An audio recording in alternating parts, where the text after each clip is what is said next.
So it's July 16th, and all of Mark Carney's conflicts of interest have come out, right? You can follow what's going on there. If Moose on the Loose is doing a deep dig into it, Jasmine Lane, Northern Perspective, etc.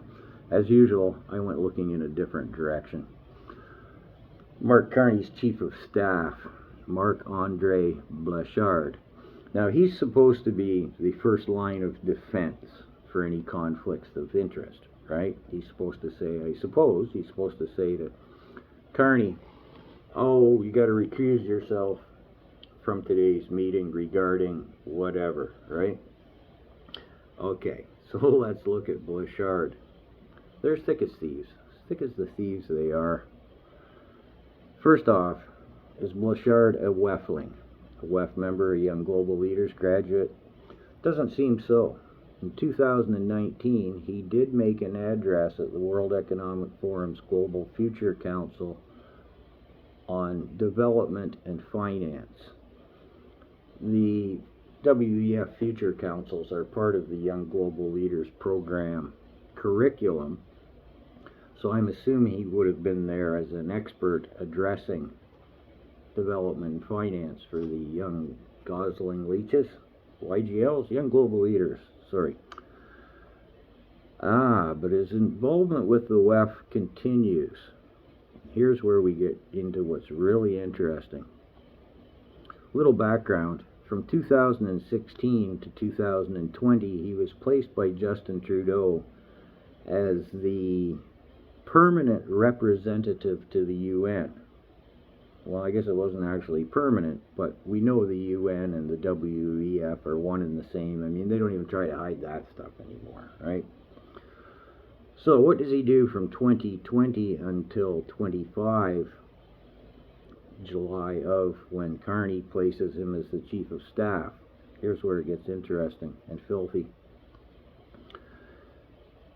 Blanchard is involved with the WEF through his role at, I can't speak French, Caisse de dépôt et placement du Québec, hereafter referred to as CDPQ Global,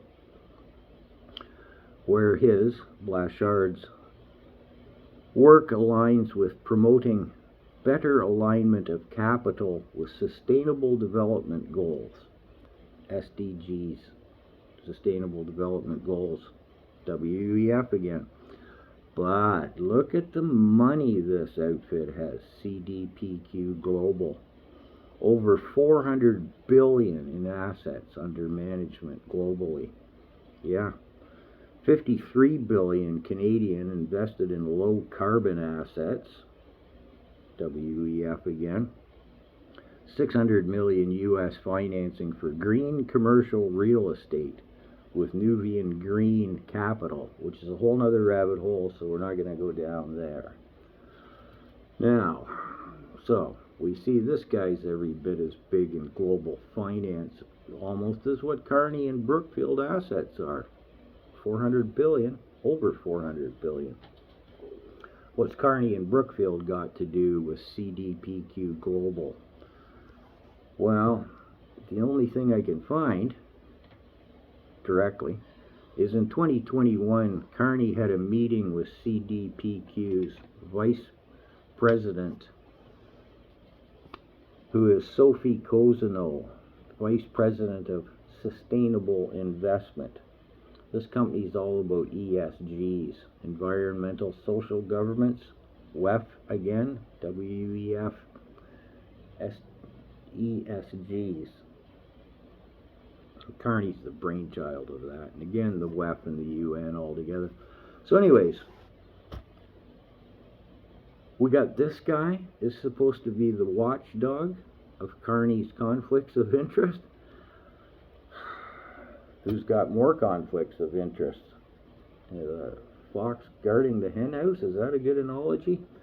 Anyways, they're as thick as the thieves they are.